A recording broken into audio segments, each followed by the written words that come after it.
Good morning dear students. आज के इस वीडियो में बेसिकली हम लोग जो डिस्कस करेंगे वो फॉर्मेशन ऑफ गैमेट्स डिस्कस करेंगे। हालांकि लास्ट लेक्चर में हम लोगों ने ये देखा था कि आखिर जो इवेंट्स होता है ह्यूमन रिप्रोडक्शन में वो इवेंट कैसा होता है, जिसके रिगार्डिंग हम लोगों ने बहुत सारी चीज़ बताए गए थे, ठीक है, जिसमें कि एम्ब्रियोलॉजिकल इवेंट्स में थे, है ना। सो डियर स्टूडेंट्स, अब एम्ब्रियोलॉजिकल इवेंट्स में जैसे कि सबसे पहला होता है गैमेटोजेनेसिस। गैमेटोजेनेसिस का मतलब होता है कि फॉर्मेशंस ऑफ गैमेट्स। क्या चीज़? फॉर्मेशन ऑफ गैमेट्स, उस चीज़ को अपन गैमेटोजेनेसिस कहते हैं। अब जैसे ओवम का बनना दैट इज oogenesis, स्पर्म का बनना स्पर्मेटोजेनेसिस, ये रहता है। अब इसके बाद इंसेमिनेट करता है। इंसेमिनेट का मतलब होता है कि फीमेल के जेनाइटल ट्रैक्ट में या एंटर करता है मेल का स्पर्म। उसके बाद फर्टिलाइजेशन होता है। फर्टिलाइजेशन के बाद वही फर्टिलाइज्ड एग फीमेल के यूटेरस में जाके इम्प्लांट होता है। क्या होता है? फीमेल के यूटेरस में जाके इम्प्लांट होता है। अब जब वो इम्प्लांट हो गया, मतलब कि फीमेल का यूटेरस में अब वो जो डेवलप करना शुरू किया, देन अगेन जो हुआ उस चीज़ को क्या कहेंगे? गैस्टेशन पीरियड में एंटर हुआ, यानी अब बच्चे का डेवलपमेंट का टाइम स्टार्ट हो गया। क्लियर? अब बच्चा जब डेवलप कर जाएगा, यानी एक मैच्योर फीटस में कन्वर्ट हो जाएगा एम्ब्रियो, देन क्या हो जाएगा? बर्थ होगा। उस चीज़ को पार्च्यूरेशंस कहते हैं। सो इसी टॉपिक को आगे बढ़ाते हुए हम लोग सबसे पहला इवेंट गैमेटोजेनेसिस देखेंगे। डियर स्टूडेंट्स, जो टर्म है फॉर्मेशन ऑफ गैमेट, गैमेट यहाँ पर हम लोग सिर्फ दो के बारे में बात कर रहे हैं। मेल के लिए स्पर्म, ठीक है, और फीमेल के लिए क्या? ओवम। ये डिस्कस कर रहे हैं डियर स्टूडेंट्स। आई बात समझ में? अब जरा समझना कि जो सेक्सुअल रिप्रोडक्शन है ये एक्चुअल में रिक्वायर कर रहा है fusion of two haploid gametes, यानी दो हैप्लॉइड गैमेट्स आपस में क्या हो रहे हैं? फ्यूज हो रहे हैं और फॉर्म क्या कर रहे हैं? डिप्लॉइड इंडिविजुअल्स को। मतलब कि स्पर्म और ओवम दोनों क्या चीज़ है? हैप्लॉइड गैमेट्स है ना, और डिप्लॉइड इंडिविजुअल्स का फॉर्मेशन कर रहे हैं, जिसमें कि जो हैप्लॉइड सेल्स हैं ये प्रोड्यूस होते हैं गैमेटोजेनेसिस से, ठीक है। और गैमेट्स टू टाइप के हुए, जैसे कि पहला स्पर्म को स्पर्मेटोजोआ कहें और दूसरा ओवा कहें। गैमेटोजेनेसिस आगे चल करके दो ब्रॉड हेडिंग्स में पढ़े जाते हैं, जिसमें पहला टॉपिक आता है स्पर्मेटोजेनेसिस और दूसरा आता है oogenesis। आप टर्म ही क्लियर समझ रहे होगे। स्पर्मेटोजेनेसिस मतलब कहीं ना कहीं क्या? स्पर्म का फॉर्मेशन, और oogenesis का मतलब ओवम का फॉर्मेशन। डियर स्टूडेंट्स, अब डेफिनेशंस है। डेफिनेशंस ये आपको बोर्ड पॉइंट ऑफ व्यू से भी इंपॉर्टेंट हो जाएगा कि स्पर्मेटोजेनेसिस कहते किसे। एक्चुअल में ये फॉर्मेशन है स्पर्मेटोजोआ, जबकि oogenesis फॉर्मेशन है ओवम का। क्लियर है? अब ये जो हो रहा है स्पर्मेटोजोआ और ओवा दोनों एक टाइप ऑफ जर्म सेल से फॉर्म करते हैं, जिसका नाम क्या है? प्रिमोडियल जर्म सेल्स, जिसे अपन PGCS कहते हैं, जो एक्स्ट्रा गोनाडियल इन ऑरिजिन होता है। क्या होता है? एक्स्ट्रा गोनाडियल इन ऑरिजिन होता है। डियर स्टूडेंट्स, यहाँ पर एक बात समझना, ह्यूमन में जो है जिसे अपन प्रिमोडियल जर्म सेल्स कहते हैं, जो एक्चुअल में ऑरिजिनेट होता है कब? अर्ली एम्ब्रियोनिक डेवलपमेंट में, और फ्रॉम कहाँ से? एक्स्ट्रा एम्ब्रियोनिक मीजोडर्म से। कहाँ से होता है? एक्स्ट्रा एम्ब्रियोनिक मीजोडर्म से। याद रख लेना, इवेंचुअली ये जो होते हैं माइग्रेट होते हैं कहाँ से? York sac. यॉर्क सैक मतलब कि यॉर्क सैक जो कि एंडोडर्म होता है, मतलब ये अगर एग का सेल है तो इसके बीच में यहाँ पर येलो कलर का एक सब्सटेंस डेवलप होता है। इसी चीज़ का नाम अपन क्या देते हैं? यॉर्क देते हैं। काफ़ी लाइट है, आपको देखने में नहीं समझ में आ रहा होगा, ठीक है। ये जो बना हुआ है ये क्या चीज़ है? ये यॉर्क है डियर स्टूडेंट्स।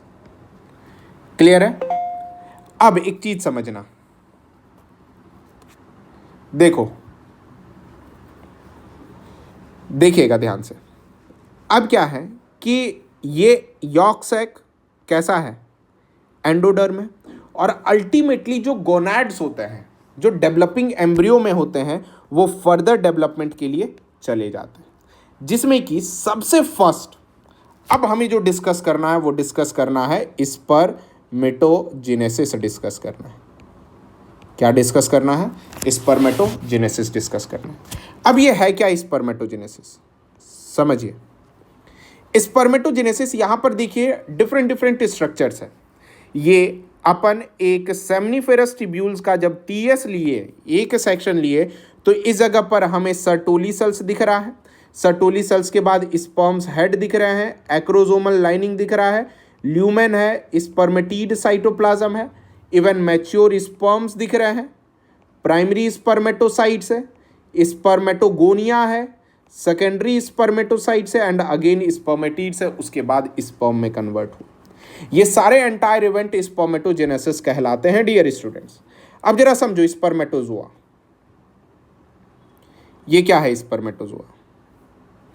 देखो, स्पर्मेटोजोआ जो है ये एक्चुअल में प्रोड्यूस होता है सेमिनिफेरस ट्यूब्यूल्स में टेस्टिस का, जिसमें स्पर्मेटोजेनेसिस जो है फॉर प्रोसेस किसका? मैच्यूरेशंस ऑफ रिप्रोडक्टिव सेल्स का, रिप्रोडक्टिव सेल्स का मैच्यूरेशंस होगा टेस्टिस में, वो जिसमें कि स्पर्मेटोजेनेसिस इंक्लूड करेगा पहला फॉर्मेशन ऑफ स्पर्मेटिड, यानी इस इवेंट में क्या है कि पहला स्पर्मेटिड का फॉर्मेशन करेगा, दूसरा स्पर्मेटिड का मेटामॉर्फोसिस होगा। मेटामॉर्फोसिस का मतलब साइज चेंज होगा, यानी यहां पर जो डायग्राम में आप देख रहे हो स्पर्मेटिड्स, देखो यहां पर कोई टेल वगैरह है नहीं ना, मैच्योर स्पर्म में टेल है क्योंकि मोटाइल बनाना है ना। अब क्या है कि जब स्पर्मेटिड्स फॉर्म किया, इसमें 3 फेज होंगे। पहला फेज का नाम होगा मल्टीप्लिकेशन फेज, जिसमें माइटोसिस होगा, दूसरा फेज का नाम होगा ग्रोथ फेज, और तीसरा फेज का नाम होगा मैच्यूरेशन फेज, जो कि मियोसिस करेगा। ठीक है, अब जरा समझना कि जो फेज ऑफ मल्टीप्लिकेशन है, मल्टीप्लिकेशन में क्या है समझिए कि इसमें प्रीमोडियल जर्म सेल्स जो होंगे ये रिपीटेटिवली डिवाइड करेंगे, और डिवाइड करने के बाद माइटोसिस करेंगे, और फाइनली डिप्लॉयड स्पर्मेटोगोनिया बनाएंगे। क्या बनाएंगे? डिप्लॉयड स्पर्मेटोगोनिया बनाएंगे। क्या? Primordial germ cells. समझिएगा, प्रीमोडियल जर्म सेल्स खुद 2n है, ये भी बंदा क्या है? 2n है। कौन? स्पर्मेटोगोनिया। अब क्या है कि अब स्पर्मेटोगोनिया फेज ऑफ ग्रोथ में एंटर करेगा, जिसमें स्पर्मेटोगोनिया का साइज एनलार्ज होगा। एनलार्ज होने के बाद प्राइमरी स्पर्मेटोसाइट्स बनाएगा। क्या बनाएगा? प्राइमरी स्पर्मेटोसाइट्स बनाएगा। क्लियर है डियर स्टूडेंट्स? याद रखना, बहुत बार प्राइमरी स्पर्मेटोसाइट्स का ना क्रोमोसोमल नंबर पूछ दिया है कि वो हैप्लॉइड है कि डिप्लॉइड है। क्लियर? अब ये अंडर मैच्यूरेशन डिवीजन करेगा, जिसमें कि फेज ऑफ क्या हो जाएगा? मैच्यूरेशन जाएगा, जिसमें कि प्राइमरी स्पर्मेटोसाइट अब मियोसिस 1 में जाएगा। यानी देखो, प्राइमरी स्पर्मेटोसाइट क्या हो गया? 2n है, मियोसिस में गया, तब हैप्लॉइड सेकेंडरी स्पर्मेटोसाइट्स बनाए जो कि n है, और अब सेकेंडरी स्पर्मेटोसाइट मियोसिस सेकेंड किया, जो कि किसके बराबर होता है? माइटोसिस के बराबर होता है, जो कि फॉर्म क्या किया? 4 स्पर्मेटिड्स बनाया। ध्यान रखिएगा, ये बहुत ही इंपॉर्टेंट है। क्लियर है डियर स्टूडेंट्स? नेक्स्ट, अब क्या है कि अब स्पर्मेटिड का मेटामॉर्फोसिस होगा, यानी ट्रांसफॉर्मेशन होगा स्पर्मेटिड्स का स्पर्म में, जिसे अपन स्पर्मियोजेनेसिस कहते हैं। डियर स्टूडेंट्स, ये टर्म स्पर्मियोजेनेसिस ये काफी इंपॉर्टेंट रहेगा आपके लिए। कोई दिक्कत?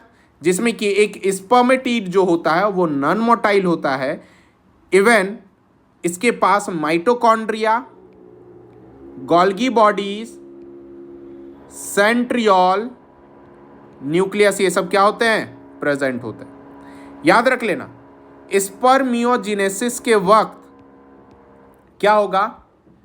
वेट ऑफ गैमेट्स जो होंगे वो रिड्यूस हो जाएंगे, पहला। साथ साथ लोकोमोटरी स्ट्रक्चर का डेवलपमेंट होगा, इवन न्यूक्लियस कॉम्पैक्ट होगा और मेजर पार्ट ऑफ हेड जो होगा वो कौन फॉर्म करेगा, स्पर्मेटोजोआ फॉर्म करेगा। याद रख लेना, गोल्गी कॉम्प्लेक्स, ये वीवीआई लाइन है, ये एक्रोजोम्स बनाएगा, एक्रोजोम कैप फॉर्म करेगा न्यूक्लियस के सामने, जो लाइटिक एजेंट होता है। लाइटिक का मतलब कि किसी भी चीज को डिसॉल्व करने की पावर सिर्फ और सिर्फ एक्रोजोम्स के पास होती है, जो एग के मेम्ब्रेन को ड्यूरिंग फर्टिलाइजेशन क्या कर देता है, डिसॉल्व कर देता है। तब जाकर के न्यूक्लियस जो होता है, स्पर्म का न्यूक्लियस किसके अंदर एंटर करता है, एग के अंदर एंटर करता है और फाइनली फर्टिलाइज करता है। याद रख लेना, ये जो एक्रोजोम है ये प्रोड्यूस करता है स्पर्म लाइसिन्स प्रोड्यूस करता है। क्या प्रोड्यूस करता है, स्पर्म लाइसिन्स, जिसमें कि 2 सेंट्रियोल स्पर्मेटिड्स अरेंज होता है one after other behind the nucleus, यानी न्यूक्लियस के पीछे। इवन एंटीरियर वन को प्रॉक्सिमल सेंट्रियोल्स कहा जाता है। क्या कहा जाता है, प्रॉक्सिमल सेंट्रियोल्स कहा जाता है। याद रखिएगा डियर स्टूडेंट, जो प्रॉक्सिमल सेंट्रियोल है ये लोकेटेड होता है कहां पर, नेक ऑफ स्पर्मेटोजोअन्स के पास, यानी नेक में रहता है प्रॉक्सिमल सेंट्रियोल्स, क्योंकि आपको याद है सेंट्रियोल्स के बिना टेल मूव नहीं करेगा। यही फर्टिलाइजेशन के समय पे इंट्रोड्यूस होता है एग में और require for the first cleavage. ये काफी ज्यादा इंपॉर्टेंट पॉइंट है कि ये सेंट्रियोल क्या काम करता है, फर्स्ट क्लीवेज के लिए रिक्वायर होता है। जबकि प्रॉक्सिमल के बाद जो पोस्टीरियर सेंट्रियोल है, जिसे अपन क्या कह सकते हैं, डिस्टल सेंट्रियोल, ये गिव राइज करता है axial filament of sperm, even mitochondria, different parts of spermatids, जो कि मिडिल पीस में एक्सियल फिलामेंट के अराउंड प्रेजेंट होता है ना। और माइटोकॉन्ड्रिया जानते हो, मिडिल पीस, जो कि एनर्जी स्पर्म किस चीज के लिए लेता है, माइटोकॉन्ड्रिया से एटीपी, लोकोमोशन के लिए। मैमेलियन स्पर्म फ्लैजिलेटेड होगा, 4 पार्ट होगा, हेड, नेक, मिडिल पीस और टेल। देखो हेड तकरीबन 5 micrometre, middle piece 5 micrometre, principal piece 50 micrometre, end piece 5 micrometre. Head, neck, middle piece और टेल, ठीक है डियर स्टूडेंट्स। अब क्या है कि ह्यूमन स्पर्म जो सबसे पहले देखा गया था, कौन देखा था, हैम एंड ल्यूवेनहॉक, जिसे अपन tailless non flagellated amoeboid sperm कहते हैं, जो कि राउंड वॉर्म ऑफ अस्कैरिस है। हाँ सर,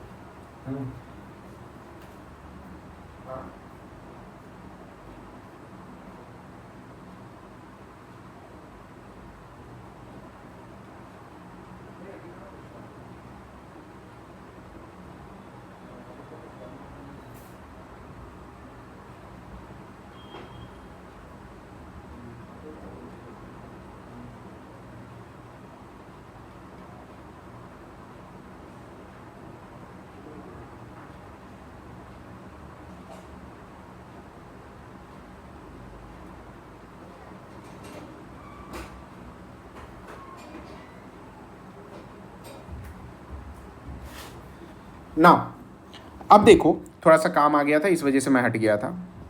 देखो अब क्या है, एमोबॉइड स्पर्म है जो कि फाउंड कहाँ पे हो रहा है, तो राउंड वॉर्म ऑफ अस्कैरिस पे। समझो यहाँ पर देखो, ये एनसीईआरटी का डायग्राम है और ये डायग्राम वीवीआई रहेगा। क्या रहेगा, वीवीआई रहेगा। काफ़ी ज़्यादा इंपॉर्टेंट, मैं ऑलरेडी ये सब सारे terms, spermatozoa, spermatid, secondary spermatocyte, primary spermatocyte, Sertoli cells और स्पर्मेटोगोनियम को एक्सप्लेन कर दिया हूँ सेमनीफेरस ट्यूब्यूल में। प्लाज्मा मेम्ब्रेन दिख रहा है, एक्रोजोम्स है, न्यूक्लियस कंटेन कर रहा है क्रोमोसोमल मटेरियल, नेक, मिडिल पीस, माइटोकॉन्ड्रिया, टेल। आई बात समझ में डियर स्टूडेंट्स। अब देखो हार्मोनल कंट्रोल। हार्मोनल कंट्रोल अगर देखोगे तो जो स्पर्मेटोजेनेसिस है ये कहाँ पर है, under the control of endocrine hormone. Spermatogenesis क्या चीज़ है, एंडोक्राइन हार्मोन्स है, जिसमें कि हमारा बॉडी का हाइपोथैलेमस गोनाडोट्रोपिन रिलीजिंग हार्मोन क्या करता है, सिक्रीट करता है। ठीक है, ये हाइपोथैलेमस सिक्रीट करता है, मास्टर ऑफ मास्टर ग्लैंड। अब यही क्या एक्ट कर रहा है, एंटीरियर पिट्यूटरी, जो कि प्रोड्यूस क्या करता है, गोनाडोट्रोपिन प्रोड्यूस करता है, जिसमें ICSH, FSH follicular stimulating hormone, ICSH जो क्या चीज़ है, इंटरस्टिशियल सेल्स स्टिमुलेटिंग हार्मोन, जो एक्ट क्या कर रहा है, इंटरस्टिशियल लेडिग सेल्स, और प्रोड्यूस क्या करता है, टेस्टेस्टेरॉन प्रोड्यूस कर रहा है। कोई दिक्कत डियर स्टूडेंट्स? नाउ अब जो टेस्टेस्टेरॉन है यही स्पर्म का फॉर्मेशन के लिए इंपॉर्टेंट रोल प्ले कर रहा है, और स्पर्मियोजेनेसिस में, जो कि सर्टोली सेल्स का पार्ट है, जो किसका इन्फ्लुएंस है, फॉलिकुलर स्टिमुलेटिंग हार्मोन, और सर्टोली सेल्स डेवलप करता है एंड्रोजन बाइंडिंग प्रोटीन। इस जगह पे ASP नहीं होता है, ABP होता है। क्लियर है, ध्यान रखिएगा। अब जरा देखो कि लेटर कंसंट्रेशन टेस्टोस्टेरॉन का सेमनीफेरस ट्यूब्यूल में बढ़ता है, जिसमें कि एक्सेस टेस्टोस्टेरॉन, ल्यूटिनाइजिंग हार्मोन और इंटरस्टिशियल स्टिमुलेटिंग हार्मोन को एंटीरियर पिट्यूटरी का और GnRH जो है हाइपोथैलेमस का, वो उसका प्रोडक्शन करता है, जिसमें सर्टोली सेल्स जो होता है ये प्रोड्यूस करता है ग्लाइकोप्रोटीन, जिसका नाम क्या है, इनहिबिन नाम है, और इनहिबिन सप्रेस क्या करता है, FSH, ठीक है, और सिंथेसाइज कौन करता है इसे, बाय एंटीरियर पिट्यूटरी, और GnRH कौन सिंथेसाइज करता है, हाइपोथैलेमस। देखो बेटा, इसमें जो भी चीज लिखा हुआ है मैं इसमें कोई डिस्कवरी नहीं कर सकता हूं, क्योंकि आप जानते हो ये हार्मोनल है और आप ऑलरेडी पढ़ चुके हो। अब जरा इसमें समझना, ये डायग्राम है, ये डायग्राम क्या कह रहा है, ये देखो, ये पॉजिटिव और निगेटिव फीडबैक है।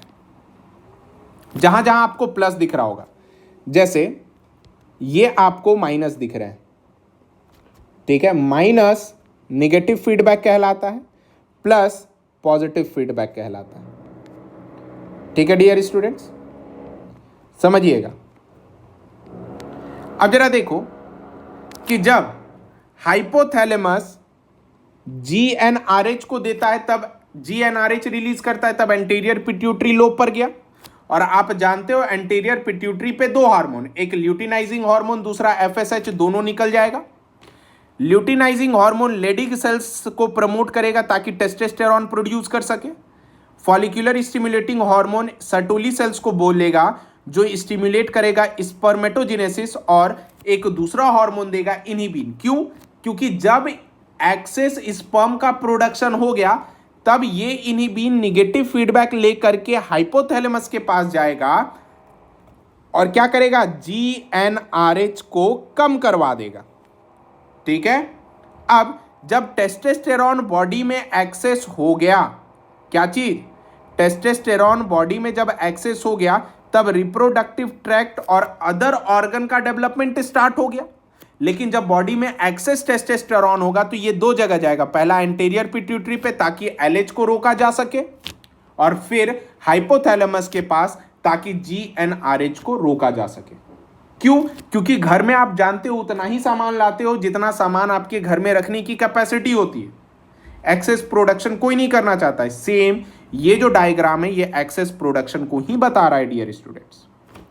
कोई दिक्कत? आई होप इसमें आपको कोई भी टर्म में दिक्कत नहीं हुआ होगा। सो अब आगे देखो, अब क्या है, FSH सिंथेसाइज करता है एंटीरियर पिट्यूटरी और GnRH से, जो कि सिंथेसाइज कौन क्या, हाइपोथैलेमस, जो कि नॉर्मल रिलीज किसका क्या, testosterone under the negative feedback. अब डियर स्टूडेंट्स, ये तो पूरी बात किसकी रही, ये पूरी बात स्पर्मेटोजेनेसिस की रही।